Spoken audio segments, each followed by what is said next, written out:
Mesdames, Messieurs, bonsoir. L'état des lieux du secteur de l'électricité au Bénin n'est pas des plus reluisants. Le secteur est en proie à d'énormes difficultés. Par le passé, des mesures, des initiatives ont été engagées sans grand succès. Mais aujourd'hui, l'espoir est permis avec les initiatives annoncées dans le secteur. Mais avant toute chose, il importe de regarder dans le rétroviseur pour voir ce parcours, ce qui a marché, ce qui n'a pas marché et ce qu'il faut faire. C'est un peu dans ce sens-là que l'autorité de régulation de l'électricité a pris sur elle d'organiser une série d'émissions ici à la télévision nationale. Et la première série, disons la première émission ce soir, va se focaliser sur l'historique, les défis et les problèmes à venir. Alors pour en parler ce soir sur ce plateau, j'ai M. Claude Baguidi. Il est le président de l'autorité de régulation de l'électricité. Monsieur le Président, bonsoir. Et merci de venir sur notre plateau. En face de vous, nous avons Monsieur Sir Kouagou. Il est ancien directeur général de la communauté électrique du Bénin. Et si tout marche bien, nous serons rejoints dans cette émission par Monsieur Raoufou Badarou. Il est conseiller au ministère de l'Énergie. Mais avant toute chose, nous allons faire un tour à la régie pour regarder ce visuel. Ça date un peu d'avant les années 50. Disons qu'on peut distinguer déjà la période entre 50 et 1973. 50 parce que nous étions en pleine colonisation. Et donc, les municipalités, celles de Cotonou et des autres villes, avaient la charge d'assurer la fourniture du service aux services coloniaux qui existaient à l'époque. Et le bras technique qui avait réalisé les réseaux à l'époque, c'était la compagnie coloniale de distribution de l'énergie électrique. Cette situation a évolué jusqu'en 1973 où l'État a nationalisé le service de fourniture de services d'énergie électrique et la compagnie qui s'appelait à l'époque compagnie coloniale de distribution d'énergie électrique est devenue compagnie centrale de distribution d'énergie électrique. Et donc on peut dire qu'en 1973 a marqué la prise en main de l'État béninois de la fourniture de l'énergie électrique au Bénin. Les choses ont évolué. À l'époque, les besoins n'étaient pas très très grands. Une autre étape importante a été autour des années 68, où le Bénin et le Togo ont mis en place avec le Ghana qui venait de créer la centrale d'Akosombo, un accord pour que le Ghana nous livre l'électricité au Bénin et au Togo. La puissance à l'époque des deux pays, l'appel de puissance, c'est-à-dire le Bénin et le Togo, ne dépassait pas 50 MW. Bref, cette période de 73 a évolué jusqu'en 2004 avec donc la structure que je vous ai présentée. En 2004, il y a eu une réforme dans le secteur. Disons que déjà au début, vers la fin des années 90, ça veut dire qu'on s'approche dans les années 2000, le secteur avait commencé donc par être réformé. Et dans le cadre de cette réforme, il y a des années très importantes, notamment l'année 2001, 2004, ainsi de suite. 2004, pourquoi? Parce qu'en 2004, il y a eu la séparation de la branche électricité et de la branche eau. C'était une réforme que l'État avait décidée à l'époque. Donc la création, dès 2003 déjà, je crois, de la Société nationale des eaux, SONEB. Et puis en 2004, la transformation de l'ancienne société béninoise d'électricité et d'eau en société béninoise d'énergie électrique. Alors, je l'annonçais il y a un instant dans mon introduction. Monsieur Raoufou Badarou, il est conseiller au ministère de l'Énergie. Il vient de nous rejoindre. Monsieur Raoufou Badarou, bonsoir. Bonsoir. Alors, je voudrais bien vous demander, est-ce que vous pouvez nous dire un peu les différentes politiques qui ont été mises en œuvre dans le secteur de l'électricité ces dernières années en termes de production et de distribution de l'électricité? Merci. Comme vous l'avez présenté tout à l'heure à travers l'intervention de M. Justin Abou, le Bénin et le Togo, à un moment donné, ont décidé de faire de leur territoire un territoire commun sur le plan production et sur le plan du transport d'énergie électrique. Et toutes les politiques de production du transport ont été menées en commun jusqu'à une certaine période où la structure CEB, Communauté électrique du Bénin, qui officiait au nom des deux pays, est arrivée à une certaine limite d'efficacité et qui a amené chaque pays à aller de son côté à faire de la production d'énergie électrique. Et cette politique aussi n'a pas beaucoup prospéré dans la mesure où, jusqu'à l'arrivée au pouvoir du président Talon, nous avons toujours continué à assister au délestage que tout le monde connaît. Donc, à l'avènement du nouveau régime, prenant conscience de la situation, il a été très, très rapidement élaboré un plan de redressement du secteur. Et ce plan est décliné en 4 à 5 axes qui devaient permettre de prendre des mesures immédiates qui permettent de mettre fin au délestage. Donc, les différentes mesures ont des effets dans des périodes temporelles données. Des mesures qui permettent de régler les problèmes urgents qui est relatif au délestage. Et c'est ainsi que nous avons constaté qu'à partir de fin 2016, début 2017, on n'entend plus parler de délestage du Bénin parce que le gouvernement a mis les grands moyens pour les locations de groupe.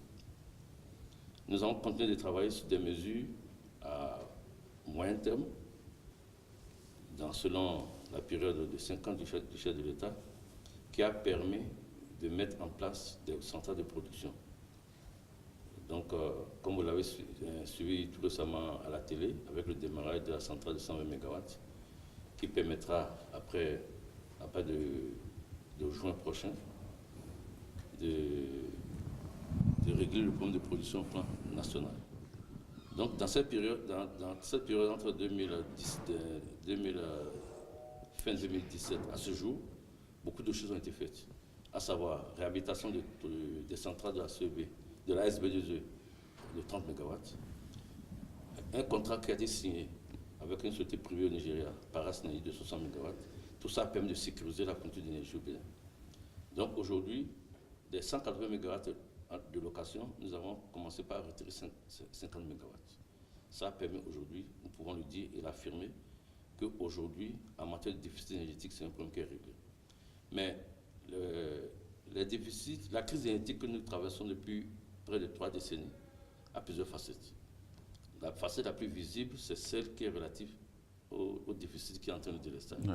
Mais d'autres facettes qui n'étaient pas très visibles, c'est la crise de distribution, la crise d'approvisionnement et la crise du trésorerie de la SB2E. Donc chaque crise, le gouvernement est en train d'apporter des solutions adéquates pour les régler afin que le secteur soit assaini de façon définitive. Par rapport à la crise d'approvisionnement, d'approvisionnement, oui, qui est due au fait que la SB n'a pas de trésorerie, les mesures suivantes ont été mises en place. Au niveau des administrations, parce que l'État, pendant longtemps, a été un grand débiteur de la SBE, les sociétés d'État, les collectivités locales, l'État a dit de mettre en place, de mettre au niveau de ces administrations et de ces entités des comptes prépayés qui permettent à chacun de savoir ce qu'elle consomme. L'État a mis en place un plan d'assainissement des finances en payant par anticipation la SBE et un plan de recouvrement des créances. Tous ces plans-là ont permis d'assainir un peu les finances de la société. Ensuite, la crise de distribution. Actuellement, avec les partenaires de développement, nous sommes en train de développer un programme de renforcement et d'extension du réseau électrique qui permettra de régler le problème de baisse de tension, de régler le problème de toit d'araignée sur le réseau et d'augmenter le taux d'accès des populations à l'électricité. Voilà à peu près les choses. Mais comment tout cela va se mettre en place sur le terrain? Tout se met en place de façon rationnelle. Actuellement, des équipes de projets ont été mises en place. Avec l'accompagnement des PTF, nous avons élaboré des programmes. Là, le programme qui est le plus important actuellement, qui est en train de démarrer, c'est le programme de renforcement du réseau électrique de Calavi et d'extension du réseau dans l'Atlantique. C'est un programme financé à la fois par l'AFD et l'Union européenne. Il y a le programme MCA qui va démarrer bientôt, qui est de sécuriser la fourniture d'énergie dans la ville de Cotonou.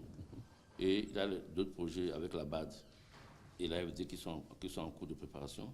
Et l'Union européenne est en train de développer un projet d'une valeur de 36 millions d'euros pour toujours renforcer le réseau. Au total, les ressources qu'on a pu mobiliser aujourd'hui, très sûr, c'est autour de 950 milliards de francs CFA pour l'assainissement et le renforcement du réseau électrique au Bénin. Okay.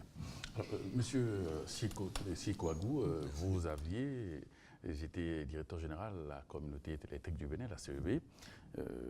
Tout ce qui est énuméré là ne vous est pas étranger. Alors, en bref, disons retour sur le parcours de cette communauté, également à travers les difficultés engendrées au niveau du secteur de l'électricité. Merci mon cher ami.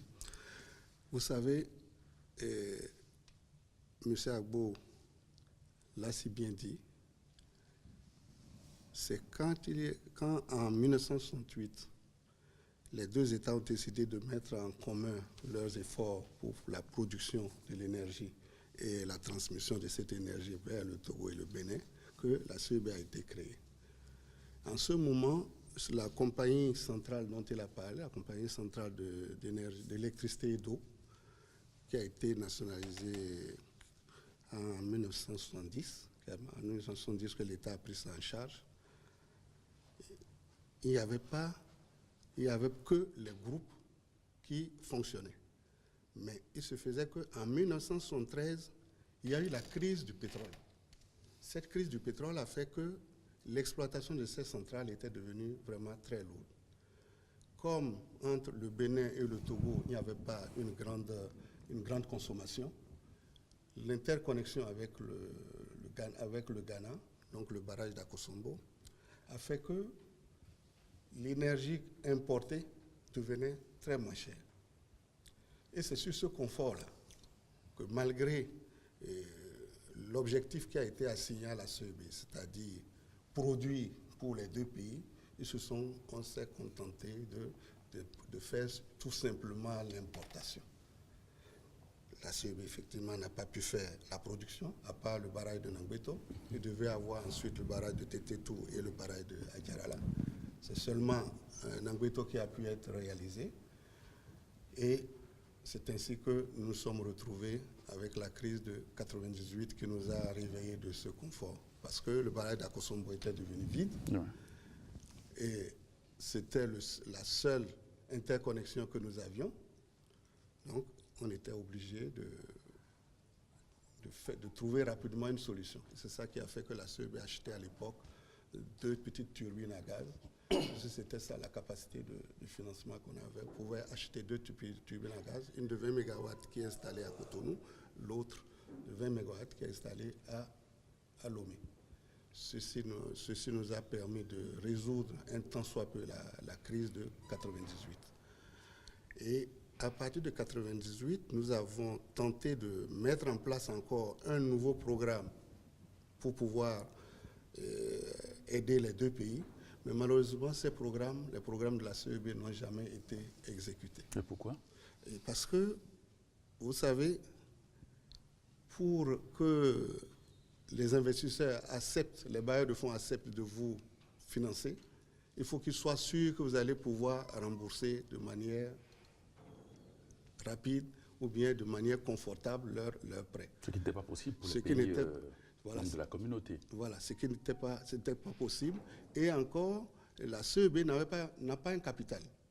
Il a juste un fonds de roulement que les États lui ont donné en 68, 50 millions, soit 25 millions par État, comme fonds de roulement. Et c'est sur cette base qu'il devait donc faire des investissements. Mais ce n'était pas possible. Quand les investisseurs arrivent, ils regardent vos finances, ils se rendent compte que les remboursements seront difficiles. Et je n'en ai pour exemple que quand on a voulu faire l'interconnexion avec le Nigeria, ça a été extrêmement difficile. La Banque mondiale, la BEI et la BOAD devaient financer ce projet, mais au dernier moment, la BEI et la Banque mondiale se sont retirées parce que nous n'avions pas notre capacité de remboursement. Et il a fallu négocier avec la BIDC, la BOAD et la CEB pour réaliser cette infrastructure. La qualité, quand on a parlé tout à l'heure de la qualité de service, vous savez, quand il y avait seulement l'interconnexion avec le Ghana, le Bénin était en bout de ligne. Donc, quand ça quitte le Ghana avant d'arriver au Bénin, il y a beaucoup de pertes sur le réseau, surtout que ce réseau a été construit depuis 1973. À partir de 2005, il avait déjà atteint ses limites de transfert. Donc, l'interconnexion avec le Nigeria était devenue indispensable pour essayer de stabiliser un peu le réseau. Cela s'est fait, mais les lignes de transmission sont tellement vieilles entre le Togo et le Bénin que ces lignes-là, il faut les reprendre. D'accord. Alors, Monsieur Claude Baguedi, vous êtes président de l'autorité de régulation de l'électricité, une autorité qui a vu le jour en 2015. Oui. Alors, quelles ont été les actions que vous aviez prises au niveau de l'autorité au regard de cet état des lieux un peu inquiétant? Oui, au regard de l'exposé de mes deux collègues, on constate que globalement, il n'y a pas une vision pour le secteur de l'électricité au Bénin. Et aussi au Togo, bien que la CEB ait essayé d'établir un plan d'investissement, les États allaient chacun dans son sens. Mais avec la mise en place de l'autorité de régulation de l'électricité, dont l'une des missions est de veiller au développement harmonieux du secteur avec un avis sur le plan directeur de production et de transport, notamment de la République du Bénin, et aussi avec la mission d'approuver les tarifs. Tout ce qui se faisait en dehors d'un cadre formel d'études précises, et le tarif se fixait un peu par un coup de pouls. L'autorité de régulation de l'électricité donc est arrivée pour mettre un peu de l'ordre dans tout ça. Et les actions citées par M. Bagarou, toutes ces actions ont été soumises à l'autorité de régulation pour avis et avis favorable. Par exemple, lorsqu'il s'agit de la sélection des exploitants privés qui devraient installer les groupes de location, il y a eu un dossier d'appel d'offres qui a été soumis à l'autorité de régulation de l'électricité qui a approuvé. Ensuite, il y a eu le processus de sélection. Le rapport d'évaluation a été soumis encore pour avis. Les contrats qui ont été négociés au niveau de la SBE avec l'appui du ministère ont été soumis aussi à l'autorité de régulation pour avis conforme. Et si d'aventure l'autorité de régulation de l'électricité donnait un avis défavorable, le projet ne se réalise pas. Et il y a déjà eu des cas. Oui, continuez. Par ailleurs, en ce qui concerne le choix des IPP et la construction de la centrale en cours, la centrale financée par la Banque islamique de développement de 120 MW, l'autorité de régulation de l'électricité a eu aussi à connaître du processus de sélection de l'exploitant qui doit assurer l'exploitation et la vente de l'énergie de ces centrales à la SBE.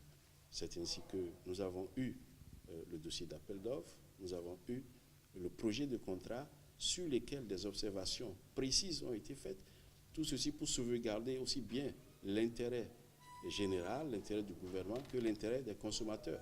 Parce que nous devons veiller à ce que, en définitive, le prix du kilowattheure qui doit sortir soit assez abordable pour le consommateur, pour l'industrie et pour l'ensemble des institutions du secteur de l'électricité. Voilà un peu la façon dont aujourd'hui l'autorité de régulation travaille. Et son action aussi, c'est de défendre les consommateurs. Et justement, en parlant des consommateurs, ces consommateurs rencontrent des difficultés de par le déploiement du travail au niveau du secteur de l'énergie et donc de l'électricité. Nous allons retourner à la régie pour écouter ce deuxième élément. après, on verra, on va essayer de nous appesantir sur les différentes difficultés rencontrées dans l'approvisionnement, la production d'énergie.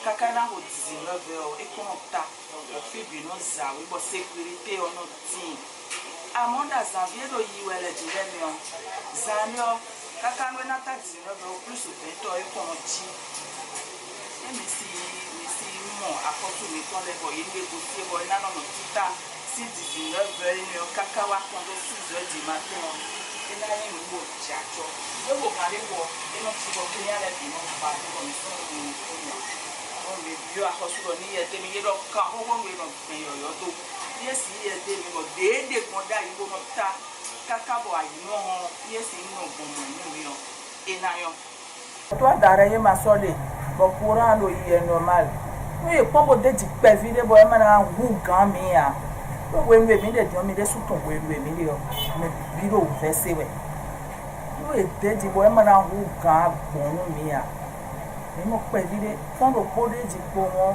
ou des minos sous d'ailleurs ça va aller un peu à moi il dit autant et le FIFA nous met des wetin on bien va et bon c'est ça qu'allait voir ya c'est ça nous dit de pour aller de pour quoi nous va te dit bon maintenant vous quand bon nous mais à bon nous mais à ça peut aller un peu ma maison est une maison de porte-compteur ici parce qu'il n'y a pas de compteur. C'est à cause de recasement, il n'y a pas eu de recasement avant. Et la maison, nous sommes ici il y a 25 ans de chez la personne que nous étions ici. Et tous les compteurs, les fils là, passaient dans ma maison pour aller derrière nous. Parce qu'il n'y a pas de poteau pour tirer les fils. Donc tous les fils passaient dans ma maison. Donc il a fallu un jour que je fais un peu la folie. Pour détruire tous ces fils-là. Et les gens sont arrivés, je les ai dit d'aller dehors pour aller pour que les fils passent dehors. Parce que dehors, là, c'est pour l'État. Là, c'est ma maison. Donc tous les fils passent. Et voilà que nous avons des toiles d'araignée. J'ai même écrit à Alès pour lui dire que les toiles d'araignée là sont beaucoup chez nous. Donc, ils ne sont jamais arrivés pour nous, pour régler ça là. Et chaque fois quand il y a un locataire qui est dans le quartier, tous les fils passent devant notre maison. La dernière fois, il y a une maison derrière là-bas qui veut prendre un compteur. Il n'y a pas de poteau. Et ils veulent prendre compteur dans ma maison. J'ai dit, bon, pour moi, c'est plein. Le tableau est plein, qui ne peut pas mettre encore un autre compteur là. Donc, ils sont obligés d'aller voir dans une autre maison pour tirer leurs fils. Donc nous n'avons pas de poteau, il n'y a pas d'accès. Et puis les filles tombent aux enfants. Si le matin tu sors, tu viens voir s'il n'y a pas un dégât de fil par terre pour que les enfants ne rentrent pas dedans. Donc laisse-le n'a qu'à venir nous donner des poteaux ici. Les poteaux en bois là, tout est ça se fait ici. Et c'est au gré du vent. Alors, cet élément est assez illustratif des difficultés rencontrées par les populations, Monsieur le Président. Oui, l'autorité de régulation de l'électricité est bien consciente de cette situation, puisque les membres de l'autorité sont aussi des citoyens. Et il y en a certains dont les familles sont raccordées à ce réseau illégal parce qu'en fait la loi l'interdit. La loi l'interdit, mais à défaut du mieux, les populations s'en contentent. Donc c'est l'une des difficultés majeures qui fait que l'accès à l'électricité de la population est très faible. Aujourd'hui, 2 Béninois sur 3 n'ont pas accès à l'électricité. Donc, à cause des prix de branchement élevés qui ne permettent pas à la population de pouvoir payer ce prix, à cause des délais aussi de branchement, et à cause des facilités qui ne sont pas offertes à la population pour pouvoir payer ce coût de branchement. Donc la situation elle est vraiment sérieuse.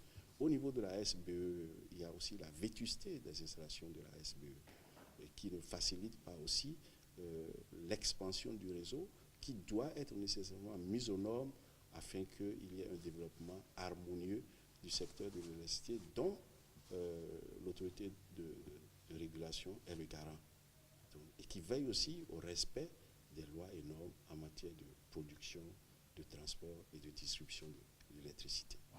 Monsieur Benaro, vous l'avez vu, il y a eu pas mal de plaintes venant des consommateurs. Disons-le clairement, la société, la SBE, Bénin d'énergie électrique, est mise en laidesse à travers la qualité de l'énergie qui est fournie. Qu'avez-vous à dire par rapport à ces réactions d'humeur des consommateurs? Merci, c'est une situation que nous connaissons très bien.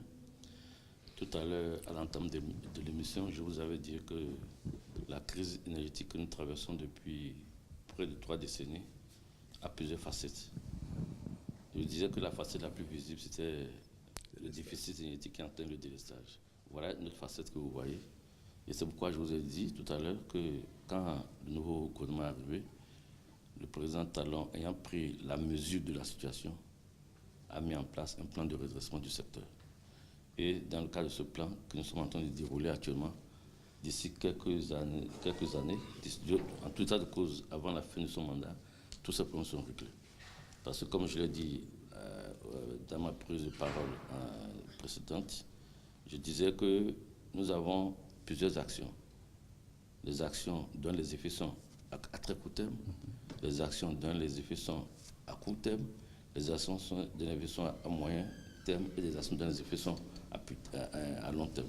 Donc les travaux que nous faisons aujourd'hui, d'ici fin 2009, on aurait lancé 2019, on aurait lancé tous les travaux qui permettront au Bénin de sortir définitivement de toute cette crise que j'avais évoquée. Ça c'est juste. Donc ça c'est une des crises que j'ai évoquées, c'est la crise de distribution, qui fait que les populations n'ont pas accès à l'électricité, avec les toits d'araignée qui posent des problèmes de sécurité, comme elle a dit. Et ça fait un gaspillage d'énergie. Parce que les fils que les populations utilisent des fois ne sont pas aux normes.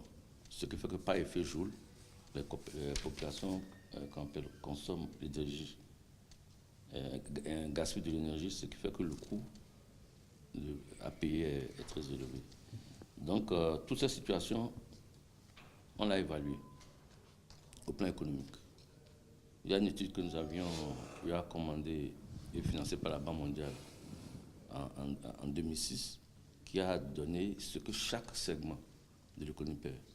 Même la SBE, qui est responsable de la fourniture d'énergie, elle paie environ 10 milliards. Sur 3 ans, elle paie environ 10 milliards dû aux coupures d'électricité.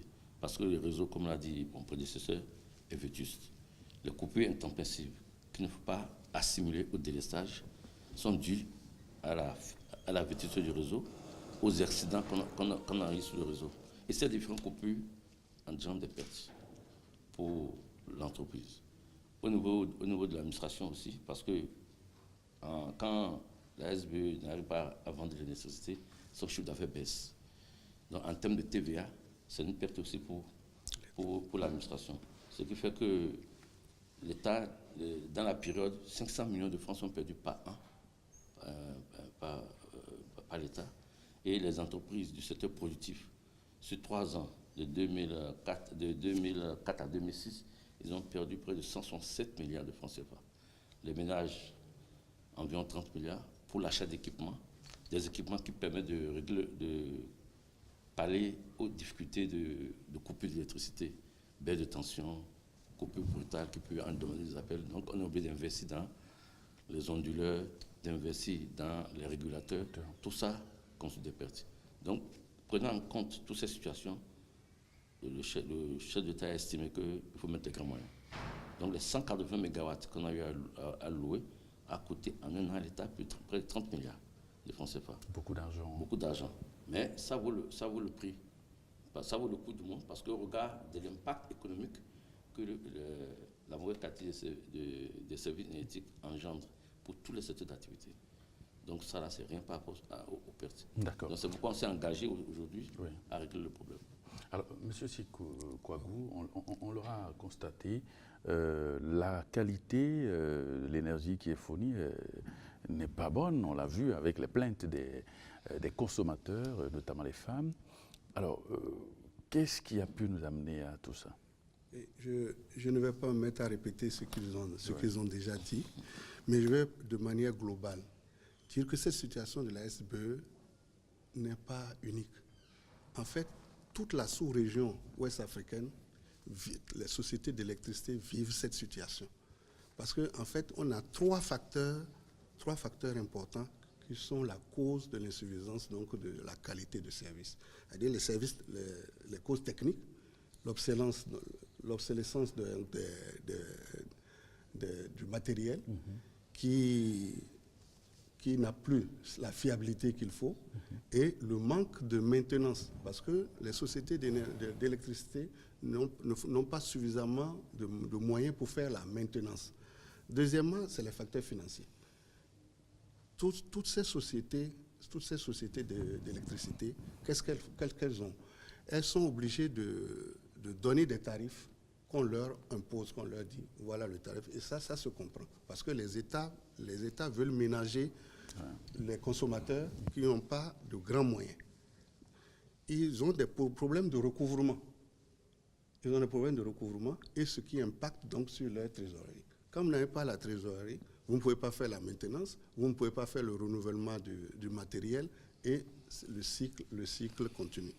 Troisièmement, c'est la question institutionnelle.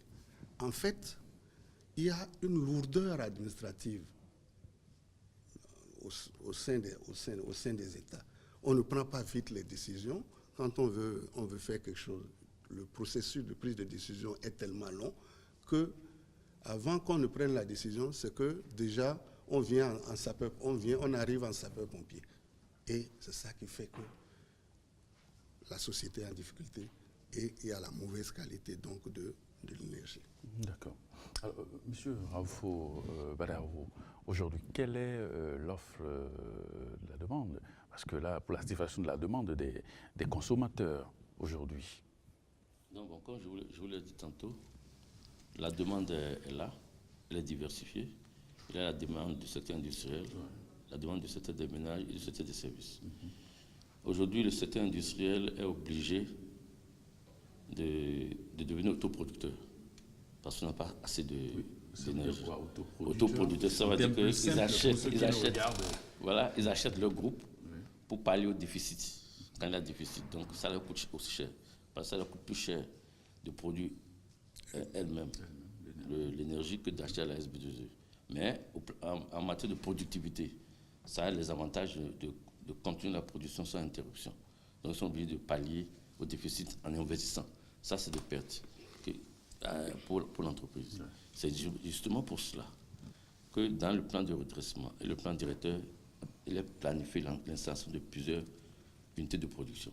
Donc, dans la première à démarrer, qui est la centrale de BID de Marais-Delta de 120 MW, qui sera livrée au plus tard en juin 2019. Ça, là, c'est sûr. Après ces centrales, il y a deux autres centrales. Une autre centrale avec un producteur indépendant privé de 120 MW encore, qui va démarrer d'ici la fin de l'année ou plus tard au début de l'année prochaine pour délivrer aussi 120 MW. Il y a deux autres 2 fois 20 120 MW qui pourront démarrer dans les années 2020-2030 au regard en fonction de la demande.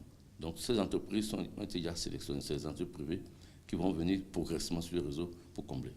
Au-delà de la satisfaction des besoins projetés à l'horizon 2021, nous sommes en train de réfléchir jusqu'à l'année 2035. C'est en cela que on a réfléchi sur la valorisation des sites aménageables sur le fleuve Womé, où 3 barrages multifonctions seront développés. Le barrage de Dogobis, 120 MW, Vossa, 60 MW, et Betero, 20 MW. Et ces centrales permettront de produire à la fois de l'électricité, d'irriguer les terres agricoles et de fournir l'eau potable aux populations se situant dans les zones du socle, les zones qu'on appelle zones hydrogéologiquement difficiles. Donc ça, il y a des privés qui sont déjà disposés à compétir pour financer ces... Ça, c'est une vision à long terme. C'est une vision à long terme. Donc, mais comme dans le court terme, qu'est-ce qui est fait pour dans le court terme, régler? je l'ai dit tout à l'heure, que nous avons loué les groupes. Les groupes, ouais. Ça a permis de mettre fin au délestage, en dehors des petites coupures qu'on enregistre. On a réhabilité 30 MW des centrales de la SB2E. L'État a négocié un contrat de 60 MW auprès d'un producteur indépendant nigérien qui nous fournit 60 MW. Quand on a mis en place tous ces dispositifs, ouais, l'État a enlevé 50 MW de location du groupe, du lot des locations. Donc on est passé de 180 MW à 130 MW. Et nous avons assez de confort. En dehors de ce que la CEB nous fournit, nous importons 60 MW du Nigeria ferme. Nous avons les 30 MW de la SB2E, nous avons les 20 MW de la CEB, qui fait qu'aujourd'hui, en matière de déficit, on ne peut plus parler de déficit énergétique aujourd'hui. Mais on peut toujours enregistrer des coupures dues à la vétusté du réseau, dues aux accidents sur le réseau. Donc ça, c'est un pas de délaissage, ça, c'est des interruptions non désirées. D'accord. Monsieur le Président Baguidi, alors, au niveau de l'autorité de régulation de l'électricité, vous l'avez dit qu'il y avait une absence de vision, mais avec ce qui est dit dans le développement de M. Badarou Raoufo, il y a quand même il y a un travail qui se fait. Il y a une projection par rapport à l'avenir. Alors, quel est le rôle de l'autorité de régulation de l'électricité dans ce, disons-le, nouveau départ au niveau du secteur? Oui, comme je l'avais dit, l'autorité de régulation de l'électricité, dont l'une des missions est de veiller au développement harmonieux du secteur de l'électricité, regarde toutes ces actions avec un œil indépendant et pour éviter les mauvais choix. Parce qu'en réalité, d'autres gouvernements ont pris aussi des initiatives, mais le constat est là. Donc, nous regardons sérieusement et avec l'expertise nécessaire toutes ces actions qui sont en cours. Et vous êtes d'accord avec ces options qui sont faites? Oui, puisque je vous ai dit que... Elle vous rassure? Oui, elle nous rassure, puisque les dossiers nous sont soumis pour avis. Et je dois dire que l'autorité de régulation n'a pas nécessairement donné avis favorable pour un certain nombre d'actions qui, pour le moment, ne sont pas mises en œuvre. Mais toutes les actions qui sont aujourd'hui mises en œuvre, la construction de la centrale BID, 120 MW, ou le choix d'un opérateur privé qui n'est pas encore arrivé à bout, sur toutes ces actions, l'autorité de régulation de l'électricité a eu à donner un avis. Et je dois dire que je remercie le gouvernement et les parties prenantes de la SBE qui tiennent compte de ces avis pour que nous n'ayons plus et nous ne répétions plus les erreurs dans le passé. Et je saisis l'occasion encore pour remercier le gouvernement et les partenaires techniques financiers qui ont beaucoup insisté pour la mise en œuvre de l'autorité de régulation de l'électricité et qui la soutiennent. Parce que si nous voulons amener les investisseurs privés dans le pays, il faut qu'ils aient la garantie d'une prédicalité du secteur de l'électricité, d'un respect des lois, ce qui dans le passé ne se faisait pas nécessairement. Les lois sont là, c'est vrai, mais elles ne sont pas respectées. Les textes réglementaires sont là, mais ils ne sont pas respectés. Et le rôle de l'autorité de régulation de l'électricité, c'est de veiller au respect de ces textes afin d'assurer les investisseurs privés qui vont arriver, qu'il y a une autorité de régulation de l'électricité indépendante et assez forte pour pouvoir faire l'arbitrage du secteur et pour leur permettre, lorsqu'ils investissent, d'avoir la garantie de retour sur investissement pour les investisseurs. Okay. Alors, Monsieur Badarou Raoufo, alors quelles sont les conséquences de l'absence de la faible, disons, distribution de l'énergie électrique sur le développement socio-économique? Les conséquences sont énormes. Énormes dans la mesure où, comme je l'ai dit tantôt, ça se chiffre en plusieurs milliards. par rapport aux estimations que les économistes et les statisticiens peuvent faire. Et eux, ils le font au niveau des entreprises formelles. Je vous ai dit tout à l'heure que les entreprises formelles du secteur productif, sur 3 ans, ont perdu 167 milliards du fait de la mauvaise qualité des services énergétiques. Mais on ne sait pas évaluer ce que perdent les artisans qui sont dans l'informel, les soudeurs, la bonne dame qui vit de son bissap et de son yaourt, qui n'a pas l'électricité pour fonctionner. Nous avons vu une vendeuse de poissons congelés qui peut perdre sa marchandise du fait de l'absence d'énergie. Donc, au niveau de la santé, quand il y a coupure d'électricité, les agents de santé ne peuvent pas bien s'occuper des populations. Les élèves qui sont en période d'examen, quand il y a coupure d'électricité, ne peuvent pas étudier. Donc, on a des impacts économiques et sociaux qui sont énormes. On ne sait pas l'évaluer totalement. Mais ce qu'on peut évaluer déjà est exorbitant comme impact financier. Okay. Monsieur Siekouabou, je voudrais bien que vous réagissiez sur la même question. Oui, sans électricité, il n'y a pas de développement. L'électricité, c'est le poumon. Le poumon, c'est le cœur du développement. À part ce que l'on perd, si on ne met pas les moyens pour que l'industriel qui veut venir s'installer soit sûr qu'il n'y aura pas de coupure. Il est sûr qu'il y aura des coupures, il ne s'installera jamais parce qu'il va dire qu'il y aura des surcoûts, il sera obligé d'acheter un groupe électrogène pour s'autosuffire. Donc, pour qu'il y ait développement, il faut de l'électricité. D'accord. On va faire un tour à la régie maintenant. Cette fois-ci, nous allons écouter la réaction de la société civile par rapport à cette situation que nous venons donc de décrire ici sur ce plateau. On fait un tour à la régie. Je crois qu'à l'étape actuelle, nous devrions dépasser les projets classiques. Penser forcément que tout le monde devrait s'abonner à la SB2E, cette époque devrait se trouver révolue. Il faut bien désormais que sur nos toits, nous puissions avoir des panneaux photovoltaïques et que les ménages qui ont les moyens puissent ne plus être forcément sur les réseaux électriques de la SB2E et que ce soit les populations un peu plus défavorisées qui aient accès à ce réseau. Comme ça, on va libérer assez d'énergie disponible pour ces populations-là et beaucoup plus aussi pour les entreprises qui en ont besoin pour développer les activités. En matière de consommation d'énergie électrique, il faut avouer qu'une certaine éducation doit se faire.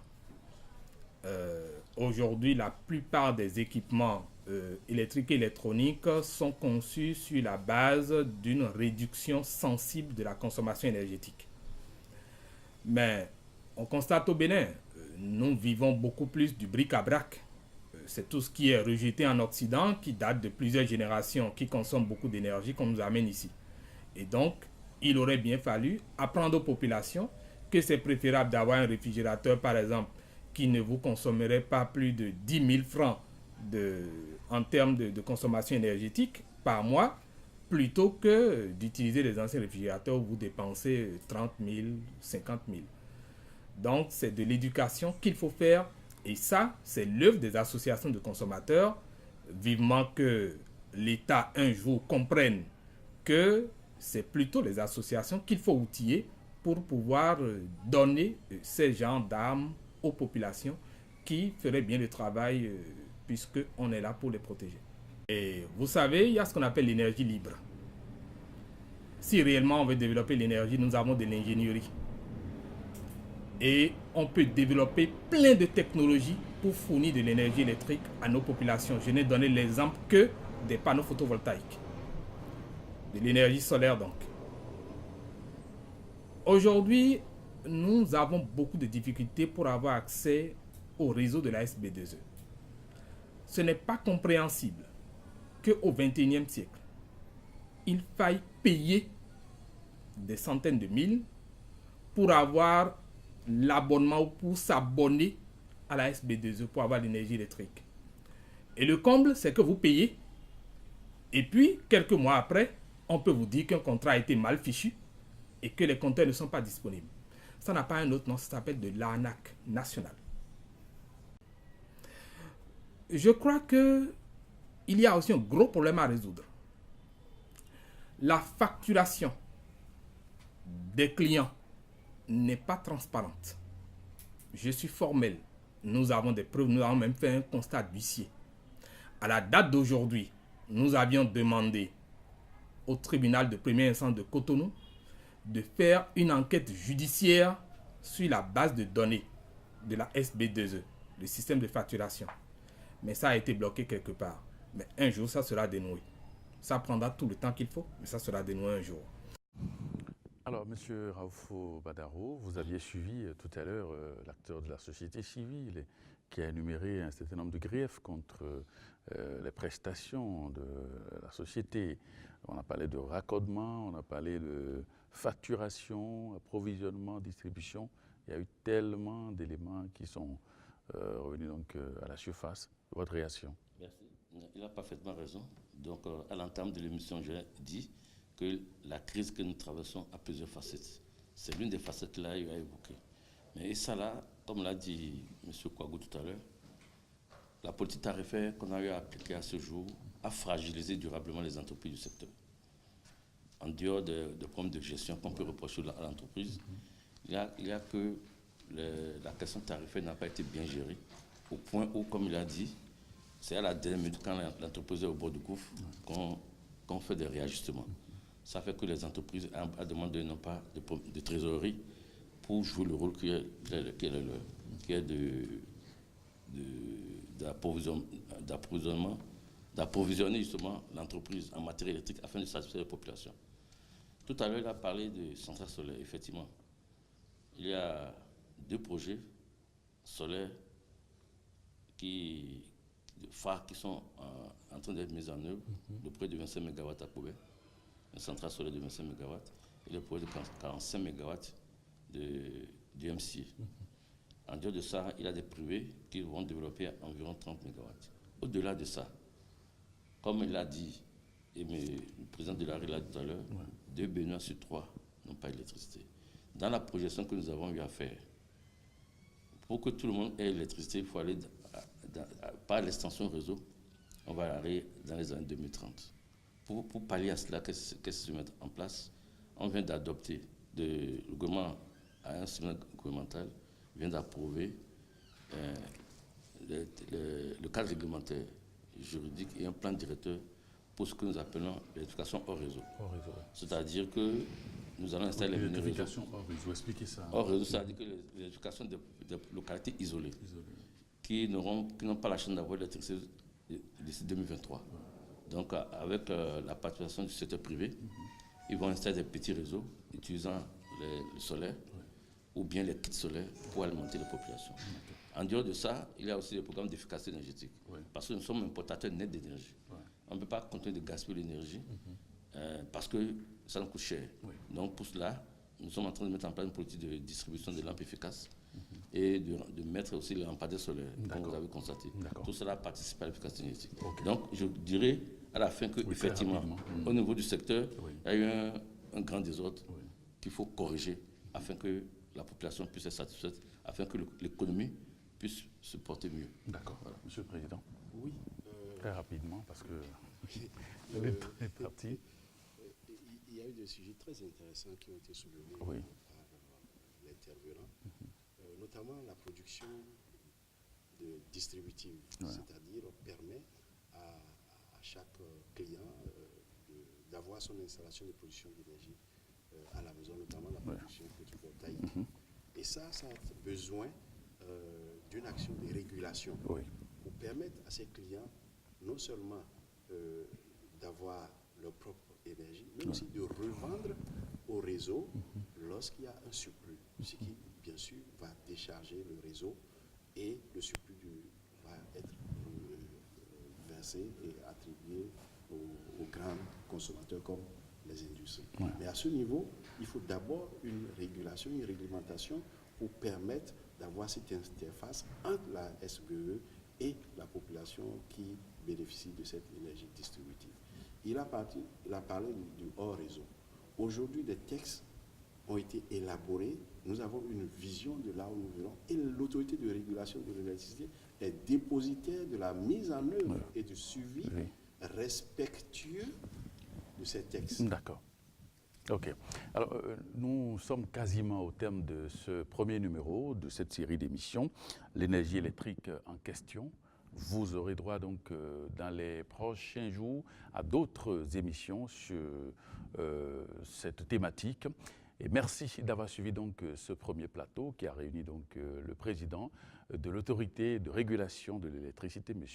Claude Baguidi, M. Raouf Obadarou, il est conseiller au ministère de l'Énergie, et M. Sir Kouagou, il est ancien directeur général de la communauté électrique du Bénin. Merci de nous avoir suivis, et merci d'avoir préféré donc cette émission. Merci et à très bientôt.